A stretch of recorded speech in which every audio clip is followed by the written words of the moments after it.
आदाब नाजरीन और सामीन, मैं हूं आपका मेज़बान इरम नवाज़ खान। नाजरीन, आज आपके लिए जो मैं मौजू लेके आया हूं वो बलराज मुनीरा के अफसाना माचिस का तज्ज़िया है। तो आइए हम देखते हैं बलराज मुनीरा का अफसाना माचिस का तज्ज़िया क्या है। माचिस बलराज मुनीरा का एक अहम अफसाना है जिसमें उनका मखसूस अलामती और तजरीदी अंदाज़ उभर कर सामने आता है। इस अफसाने का मौजू भी असरी हैसियत का दर्द व कुर्ब, तन्हाई, बेचैनी और तलाश है, जिसे उन्होंने इंतहाई एहतसार के साथ मौजू बनाया है। इस मुख्तसर अफसाने की कहानी कुछ इस तरह से है।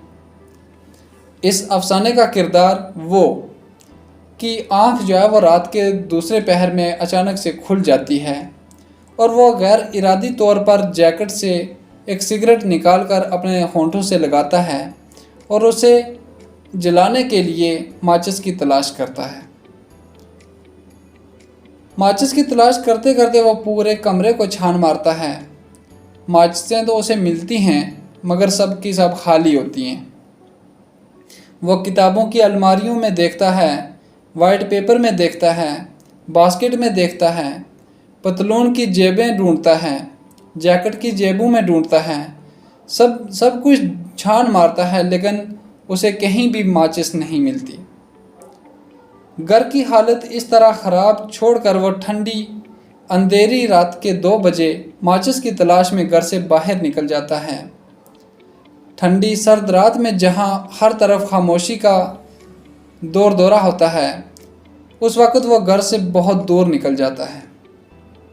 जब वो रास्ते में पहुंचता है तो रास्ते में उसे एक हलवाई की दुकान नज़र आती है। वो हलवाई की दुकान की तरफ जाता है और ये सोचकर कि मुमकिन है कि यहाँ कोई मुझे कोयला मिल जाएगा, उसमें आग होगी और मैं ये सिगरेट सुलगा लूँगा। लेकिन जब हलवाई की दुकान के चबूतरे पर वो पहुँचता है तो वहाँ एक आदमी गठड़ी बना हुआ सो रहा होता है। वो जैसे ही भट्टी में झांकता है तो चबूतरे पर जो आदमी सोया होता है वो अचानक से जाग जाता है और वो गठड़ी बना हुआ आदमी उसे कहता है कि भाई तुम क्या ढूंढ रहे हो। तो वो उसे जवाब देता है कि मैं ढूंढ रहा हूँ कि मुझे कोई कोयला जला हुआ मिल जाए या कोई माचिस मिल जाए कि जिससे मैं अपनी सिगरेट सुलगा सकूँ। वो जो गठड़ी बना हुआ आदमी होता है वो उसे कहता है कि भट्टी जो है वो कब की ठंडी पड़ी हुई है, तो माचिस भी मेरे पास नहीं है, जो माचिस है वो सेठ के पास है। वो सुबह के वक्त आएगा या जिस वक्त भी आएगा तो वो आएगा, आने के बाद इस भट्टी को आग जलाएगा और ये भट्टी गर्म होगी। फिर वो जो आदमी है वो वहाँ से आगे बढ़ता है। रास्ते में उसे एक और आदमी मिलता है।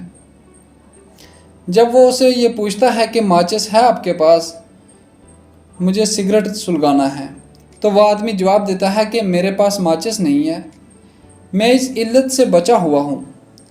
आखिर वह आदमी कई जगहों पर माचिस की तलाश करने के लिए जाता है और एक मरम्मत शुदा पुल पर आखिर में जा पहुँचता है। यहाँ पर सुर्ख कपड़े से लिपटी हुई लालटेन है। वो सिगरेट सुलगाना ही चाहता है कि एक सिपाही उसको पकड़कर थाने में ले जाता है। वहाँ कई लोग मेज़ के गिर्द बैठकर सिगरेट पी रहे होते हैं और कई माचिसें भी मेज़ पर पड़ी होती हैं, लेकिन वो माचिस उठाकर सिगरेट नहीं सुलगा पाता क्योंकि उस पर कई उल्टे सीधे सवालों की बौछार कर दी जाती है। आखिर में उस पर आवारागर्दी का इल्ज़ाम लगाकर उसको वहाँ से फ़ौरन निकाल दिया जाता है। वापसी पर उसको एक आदमी मिलता है जिससे वो माचिस मांगता है, मगर वो खुद माचिस ही की तलाश में घर से निकला है। दोनों अपने अपने रास्ते पर आगे बढ़ जाते हैं। यह है इस अफसाने का मुख्तसर प्लाट जो है। उसके बाद हम बात करें तो मुनीरा की जो दीगर कहानियाँ हैं, उन कहानियों की तरह ये कहानी भी इस सवाल से शुरू होती है और फिर अफसाना पढ़ते हुए कई सवालात जहन में आने लगते हैं।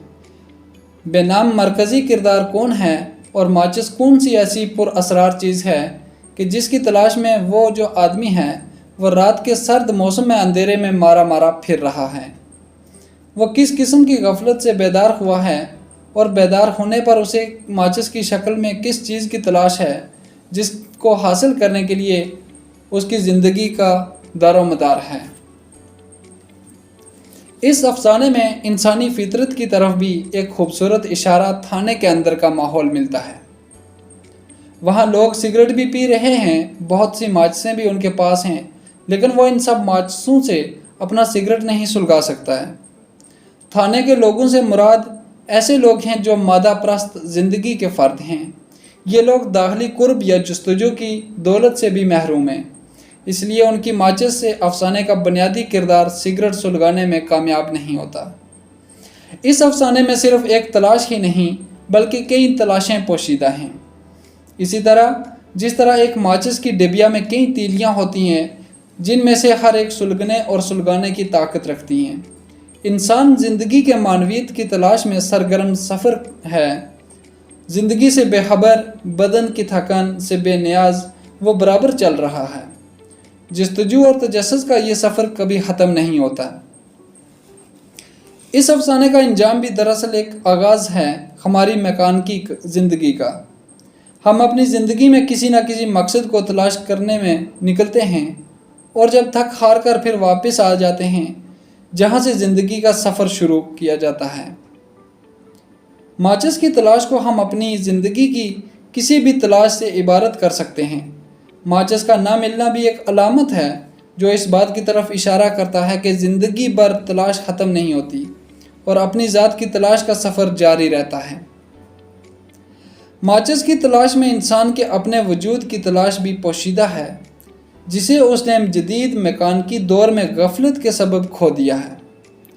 جدید افسانے پر وجودیت کی تحریک کے گہرے اثرات بھی اس افسانے میں ملتے ہیں۔ یہ تلاش وجود کی اس ماہیت اور نوعیت کی بھی ہو سکتی ہے۔